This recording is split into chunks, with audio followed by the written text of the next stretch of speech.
Это новости на телеканале Милет. В студии Альмаса Блакимова. Здравствуйте в этом выпуске. 1 сентября в новом формате. В Крыму отметили День знаний. Нам 5 лет. Первый и единственный в России крымско-татарский телеканал Милет отмечает юбилей. Художественная обработка кожи, вышивка золотой нитью и роспись по ткани. В Крыму подвели итоги конкурса «Тылсым-Лорнек». Президент России Владимир Путин в режиме видеоконференции пообщался с артековцами. Сегодня во всех школах страны прошел всероссийский открытый урок для старшеклассников. Помнить значит знать.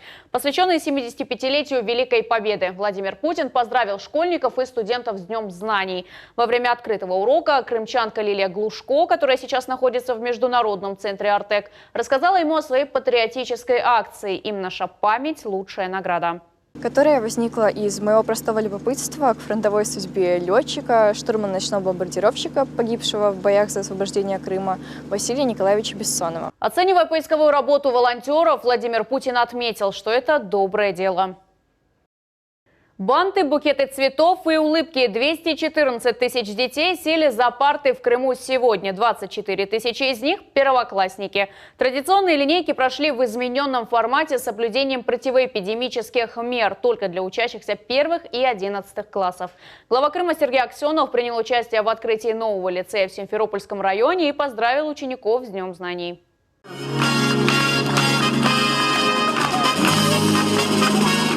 Долгожданный первый звонок в школе Алимии Абдинановой. Под музыку на линейку выходят первоклассники. Волнуются не только дети, но и родители. Как время так быстро летит, и хочется, чтобы дочь ощутила все прелести учебы, учебного процесса, чему-то научилась в этой жизни. И я очень рада, что мы попали именно в эту школу на самом деле. Лилия Алиева сегодня в первый национальный класс привела своего 3-го ребенка. Готовились к этому моменту больше года. Очень переживаю, волнуюсь за это. Ну, Ватан Первелех берет свое, конечно. Хочется, чтобы мы разговаривали на крымско-татарском языке, знали свои обычаи, традиции. И умел ребенок мой всегда сказать, что он крымский татарин. Учебный процесс для учеников остался очным, но рекомендуется соблюдать безопасную дистанцию. Изменился и график учебы. Теперь 1300 учеников будут учиться в 2 смены. Дети не будут переходить из класса в класс. Мерим температуру, обеззараживающие средства, дистанция и расписание составлено так, чтобы не пересекалась старшая школа с основной и с младшей. То есть соблюдением всех мероприятий начала года в обычном формате. А в новой Евпаторийской школе будут учиться около 800 человек. Смен здесь не будет. Поздравил школьников с Днем знаний председатель Государственного совета Крыма Владимир Константинов. А после торжественной линейки он провел открытый урок. У нас 14 новых дошкольных учреждений сдано на эту минуту только в этом году. Мы не успеваем посещать мероприятия по открытию. Поэтому и дошкольное воспитание, и среднее воспитание пережило действительно колоссальное изменение, фундаментальнейшее изменение. Мы много над ними работали, власти. Вот этот результат, он у нас уже в этом году такой осязаемый. Ты пришла знания получать? А в какой класс? Первый класс, ты такая малышка! Пестрый букет, белый бант и сказочные герои. Именно так первоклассников встречают сегодня в новой школе лицей. Современные классы и тренажерные залы. Здесь будут учиться около 1000 учеников. Школа уникальна только тем, что абсолютно все оснащение, которое нужно для учебно-воспитательного процесса, в школе есть. И никакой помощи от родителей на приобретение чего-то, способствующего учебному процессу, нет. По традиции во дворе школы заложили капсулу с посланием потомкам. Ее вскроют через 50 лет. Счастливых и нарядных первоклашек поздравляет глава Крыма Сергей Аксенов. Одна из лучших школ на самом деле. И у нас вот образовался такой хороший стандарт качества доведения до федеральных норм, как вот эта школа Жигулинская роща. А в общем, школа замечательная, район новый, ну слава богу. Дай бог, чтобы нашим детям было комфортно получать здесь знания. Так что в добрый час.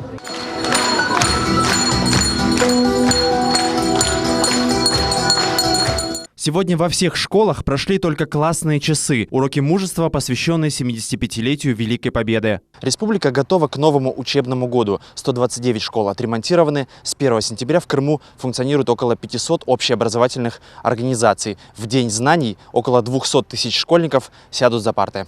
Руслан Минаев, Наджия Исаева, Султанесия Такаева, Алим Сейдалиев, Саид Влиляев, Дмитрий Низовой, телеканал Миллет. Сергей Аксенов посетил севастопольский филиал Санкт-Петербургского кадетского корпуса Слиткома России. Новое учебное учреждение открылось 1 сентября в День знаний. Учебный год здесь начали около 100 севастопольских школьников. Глава Крыма подчеркнул значимость события для всего полуострова. По его словам, быть кадетом значит избрать для себя путь служения Родине. Уверен, что крымчане и севастопольцы как раз воспримут это все с энтузиазмом. И вот молодые ребята, еще раз говорю, получают сегодня новое окно возможностей для того, чтобы самореализоваться и вступить в ряды российской правоохранительной системы. Спасибо огромное Александру Ивановичу Бастрыкину за решение увеличить квоту для детей-сирот. Александр Иванович, и для детей, оставшихся без попечения родителей. Это большое дело. Уверен, что многие этим воспользуются. Тем временем в крымских вузах учебный год начался в традиционном формате, но с некоторыми коррективами. Согласно новым требованиям Роспотребнадзора, образовательные учреждения обязаны очищать воздух в аудиториях по утрам и проводить регулярную дезинфекцию. В вузах вводится каскадное расписание занятий. Подробнее в сюжете Гузель Мамбетовой. Валерия Громовая из Оренбурга мечтала учиться в Крыму, поступила и стала студенткой одного из вузов. Опасалась, что придется учиться дистанционно. Очень рада, что все-таки возобновили очное обучение, так как именно благодаря этому я смогла приехать в Крым, именно в этот вуз, и поступить на данную специальность. Я думаю, что все-таки я смогу именно в этом университете осуществить свою мечту. Образовательные учреждения будут следовать рекомендациям Роспотребнадзора. В числе основных требований – обязательная термометрия на входе, регулярная дезинфекция учебных мастерских. Новый учебный год в крымских вузах начнется в традиционном формате, но особенности все же будут. Например, без медицинских масок пока не обойтись.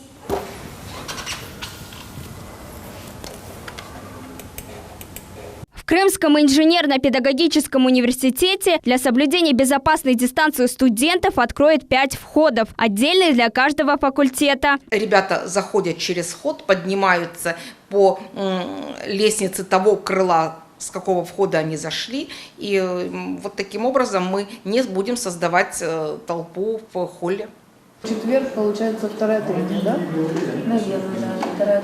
2-3, 3-4. В Крымском федеральном университете составили расписание к новому учебному году. Оно будет отличаться от прошлогоднего. Лекции на разных потоках будут начинаться в разное время, а перемены не совпадать. Такое расписание называется каскадным. Занятия в университете будут вестись в 2 форматах. В формате дистанционном – это лекционные занятия, есть соответствующий приказ, подписанный руководителем университета, и в формате контактном для занятий в малых группах. Есть еще одно нововведение. В соответствии с рекомендациями Роспотребнадзора вузам советуют не допускать к очным занятиям преподавателей старше 65 лет и задействовать их в дистанционном обучении. Гузель Мамбетова, Дмитрий Низовой, телеканал Миллет. 41 пациент выписан из крымских больниц с выздоровлением после коронавируса за истекшие сутки. Ковид подтвержден у 58 человек. Об этом на своих страницах в социальных сетях сообщил глава Крыма Сергей Аксенов. Всего в Крыму с начала пандемии выявили 2511 случаев коронавирусной инфекции. Выздоровели 1695 пациентов.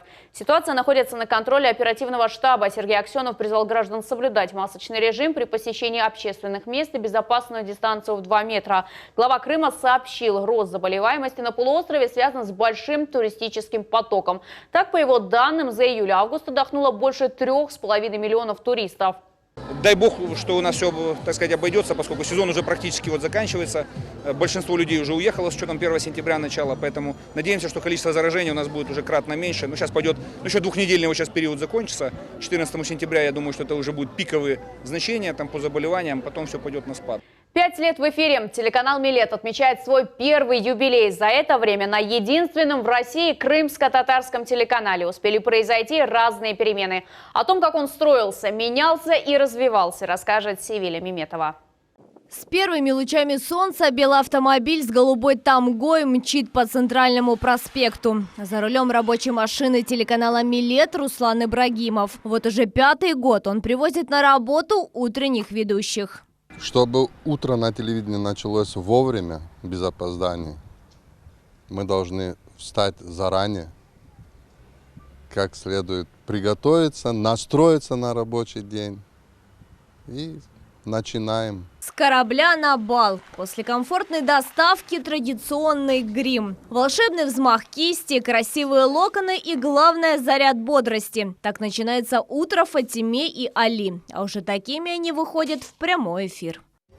Қырымда Рейберовның 6-й күні девам ете, біз есе Саба яйынны Милет телеканалында башлаймыз. «Утро» – один из первых проектов, которые оценили телезрители. Телеканал прошел непростой творческий путь и приобрел свой опыт. Именно 5 лет назад студию строили с нуля и в самые короткие сроки. Камера, мотор, поехали! Обратный отсчет, свет, звук. Камера, мотор. Так начинается каждый выпуск новостей. Эта часть студии всегда за кадром. Маленькие, но очень нужные детали одной большой конструкции под названием телевидение. Стараемся захватить как можно больше информации и оперативно выдать ее в эфир. Работаем мы на 2 языках, на русском и на крымско-татарском. У нас 5 прямых эфиров ежедневно. Новости – сердце телеканала. Отдел работает при любых обстоятельствах. 20 сотрудников, 7 дней в неделю, 24 часа готовы рассказывать о главных событиях республики. Растем, развиваемся и не останавливаемся на достигнутом. Мы освещаем актуальные события, происходящие не только в Крыму, но и за его пределами. Мечеть Кул-Шариф – главная соборная мечеть Республики Татарстан и города Казань. О Крыме хотят знать, о Крыме хотят слышать. И это значит, что у Крыма еще больше сторонников. С 2015-го нас смотрят по спутниковому телевидению. Самое главное достижение за все эти годы – это любовь наших телезрителей. Мы, конечно, продолжим работать над теми проектами, которые давно полюбились нашей аудитории. И, конечно, будем создавать новые. 7 сентября стартует новый телевизионный сезон. За 5 лет у канала значительно выросла аудитория. В команде и профессионалы, и новички, исповедующие главные принципы. Счастье оставаться в мире ТВ и каждый день делать работу, нужную зрителю. Севилия Меметова, Асан Ибрагимов, телеканал Милет. В Крыму задержали подозреваемого в краже 40 миллионов рублей из инкассаторской машины. Об этом сообщила пресс-служба МВД России. Инцидент произошел во время остановки на заправке. Пока один из инкассаторов зашел внутрь, его напарник угнал спецмашину. Вскоре ее обнаружили в километре от места происшествия. Водителя задержали полицейские. Часть денежных средств были при нем, а остальные изъяли у него дома. Возбуждено уголовное дело. Мужчине грозит крупный штраф и до 10 лет тюрьмы. 30 специалистов требуется для работы в Симферопольском отделении «Мои документы» на улице Матезалки. Пополнение штата связано с увеличением времени работы многофункциональных центров. В каких еще городах набирают новых сотрудников и какие требования к кандидатам, узнала Диана Бекмамбетова. Универсальность и доброжелательность – эти главные качества, необходимые для работы с клиентами, уяснила для себя Элла Сафарьян. По специальности она юрист, работает в центре «Мои документы» 1 месяц. В ее обязанности входит прием, обработка и выдача документов. В принципе, хорошо, все доступно объяснили, все показали. Специалисты очень доброжелательные, во всем помогали. Эллу Сафарьян, как и других сотрудников, обучили работе. После теории практика. Стажировка длилась всего 3 дня. Мне кажется, что любой человек может научиться и приспособиться. Выше по карьерной лестнице ведущий специалист. Для получения следующей квалификации нужно пройти тестирование. Чем больше услуг можешь предоставить, тем выше зарплата. Виктория Постойчук работает в многофункциональном центре 3 года. Но больше всего, конечно же, мне нравится то, что мы можем помогать людям всячески. Мы им подсказываем, направляем, консультируем. Вот это, наверное, основной пункт работы, которая действительно приносит удовольствие. Оформление недвижимости, выдача паспортов, разрешение на строительство и целый ряд других услуг предоставляют специалисты-универсалы. Стаж работы не обязателен. В приоритете выпускники вузов и колледжей. Все вопросы решаются по талонам электронной очереди. Специалисты могут предоставить более 100 видов услуг. И все это максимально оперативно и в комфортных условиях. Спасибо за ваше обращение. До встречи. Многофункциональные центры «Мои документы» объявили о наборе сотрудников. Свободные вакансии есть в Симферополе, Керчи и Ялте. Пополнить ряды штатных специалистов решили из-за нового графика работы. Поработав в МФЦ, многие наши сотрудники уходят кто-то на госслужбу, кто-то на государственные предприятия. То есть это такой некий старт, пройдя который можно, в общем-то, ориентироваться в жизни Крыма и в жизни Симферополя. Резюме можно отправить на электронную почту, а записаться на собеседование по телефону или в офисе у администратора. Диана Бекмамбетова, Рафаэль Вахидов, телеканал «Милет». Новая площадка для экстремалов появилась в городе Саки. Скейт-парк может вмещать до 500 человек. Вместе со спортсменами оценила новое пространство наша съемочная группа. Марина Соловьева подробнее.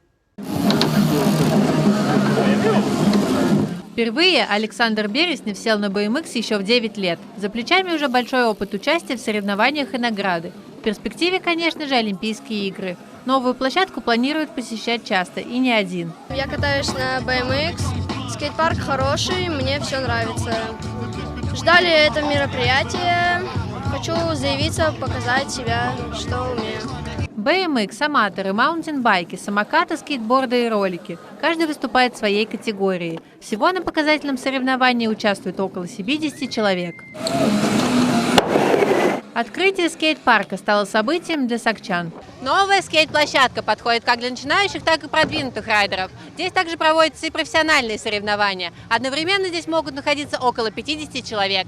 Организатор показательных соревнований Даниил Золотарев рассказал, что первую самодельную площадку для экстремальных видов спорта собрал с друзьями в Саках еще в 2007 году. Новый скейт-парк гораздо больше и безопаснее. Заниматься в нем будут взрослые и дети. Это будет секция, на которую, как и на шахматы, люди смогут, родители записывать своих детей, профессионалы смогут их правильно учить ездить на этих фигурах. Это будет только в защите, только по правилам скейт-парка. Площадку построили быстро, за 1,5 месяца, но готовились к ее строительству около года. На скейт-парк, площадку с тренажерами и обустройство территории потратили около 18 миллионов рублей. Я честно скажу, я не предполагал, что у нас столько спортсменов этого вида спорта. И видно, что это не просто на велосипеде пришли покататься, это профессионально экипированные ребята с велосипедами, с амуницией соответствующей. В будущем территория скейт-парка понемногу обрастет дополнительной инфраструктурой. Предусмотрены зоны для занятия футболом, баскетболом, волейболом и теннисом. Марина Соловьева, Асан Ибрагимов, телеканал «Милет». Художественная обработка кожи, вышивка с золотой нитью, роспись по ткани и лоскутное шитье. В Доме дружбы народов подвели итоги конкурса «Тылсым Леорнек». Волшебный узор. Здесь он проводился впервые. Всего в 11 номинациях участвовало 50 мастеров. Как прошло творческое состязание, знает Сабина Дениева. Крымско-татарский национальный костюм «Живая сила красоты». Именно его вышила золотой нитью участница конкурса Айша Усманова. Это платье невесты. Мастерица рукодельничает в различных технологиях. Простой вышивкой, золотошитьем и двусторонней гладью. Такие конкурсы очень полезны просто для народа, любой национальности. Они должны быть, они должны иметь место в нашей жизни. Всего в 11 номинациях состязались 50 мастеров. К участию в конкурсе допускались как любители, так и профессионалы. Золотая вышивка в наше время так же популярна, как и в древности. Одежда и головные уборы с золотым шитьем выглядят по-особенному нарядно и богато. Особенно, если вышивает Зуре Зиядинова. Она более 2 лет посещает курсы крымско-татарского шитья. Это очень важно, знать свою культуру и представлять ее. Это большая ответственность. Конкурс проводится впервые. Стартовал он в июле. В течение месяца жюри принимало заявки со всего Крыма. 5 критериев было. Это оригинальность вопроса, это обязательно решение, подтверждение темы.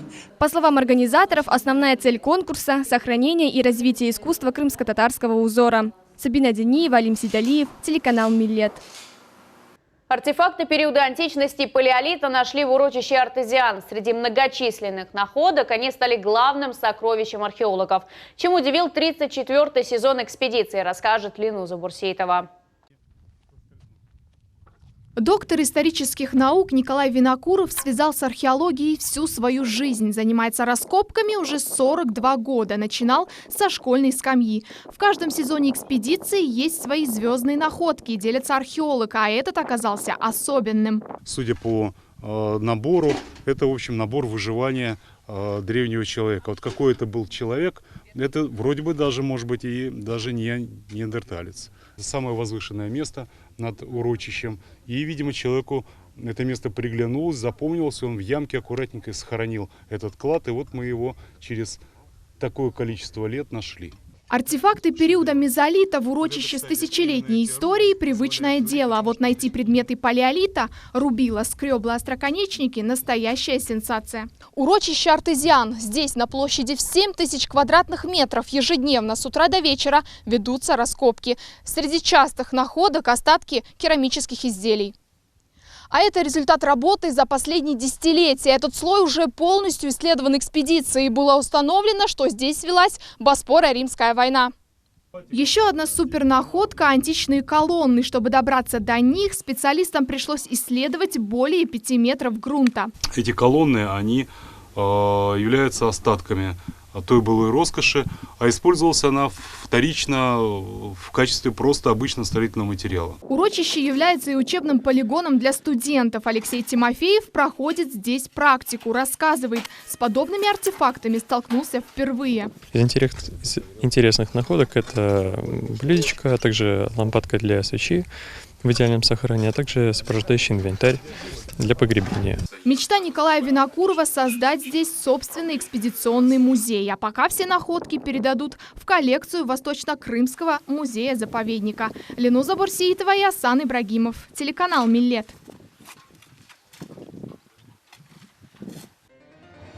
Это все новости на данную минуту. Далее в эфире концерт, посвященный дню рождения нашего телеканала, ровно в 21:00. Не пропустите.